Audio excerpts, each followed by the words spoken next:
நான் கம்ப்ளீட்டாக அந்த நியூஸ் ஃபாலோ பண்ணல. பட் எனக்கு என்னென்னா, ஆனஸ்ட்லி ஓவர் நைட் ஒரு வேலை இழந்து வேலை இல்லாமல் இருக்கிறது என்னன்னு எனக்கு தெரியும்.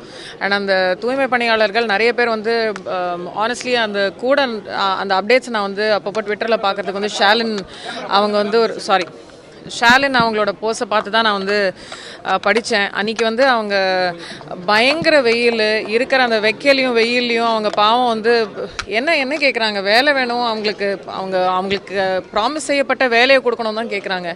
கொடுத்துடலாமே. நிறைய பேர் அங்கே வந்து பெண்கள் வந்து single parents, they are the only ஃபேமிலிக்கு அவங்க தான் ஒன்லி சோல் பிரெட் வினர் அப்படிங்கிற போது இதெல்லாம் வந்து எனக்கு ரொம்ப I felt very bad. So என்னால் அன்றைக்கி கொடுக்க முடிஞ்சது. ஷாலின் ஆஸ்ட் ஃபார் வாட்டர் கொஞ்சம் பிஸ்கெட் பேக்கெட் முடிஞ்சால் எடுத்துகிட்டு வாங்கன்னு என்னால் அதை பண்ண முடிஞ்சது. அன்றைக்கி அந்த கடவுள் அதை நடத்தி வச்சாரே தவிர ஐ ரியலி ஹோப் அவங்க எல்லாருக்கும் சரியான வேலை, அவங்களுக்கு அந்த வேலைக்கான ஊதியம் அண்ட் அதுக்கான அந்த இது எல்லாமே கிடைக்கணும். ஏன்னா அவங்களுடைய ஆன் கிரவுண்ட் வேலை பண்ணுறவங்க, அவங்களுக்காக சப்போர்ட் பண்ணுற விவசாய தோழர்கள் ஷாலின் மாதிரி நிறைய பேர் ஆன் கிரவுண்ட் இருக்காங்க. நம்மள மாதிரி கொஞ்சம் if we are able to amplify their voices, அவங்களோட எஃபர்ட், அவங்களோட சப்போர்ட், அவங்களோட ஆன் கிரவுண்ட் ஒர்க்கோட அந்த இம்பார்ட்டன்ஸை வெளியில் எடுக்காமல் நம்ம எல்லாரும் அவங்களுக்கு சப்போர்ட் பண்ணணுங்கிறது தான் என்னோட தாழ்மையான கருத்து.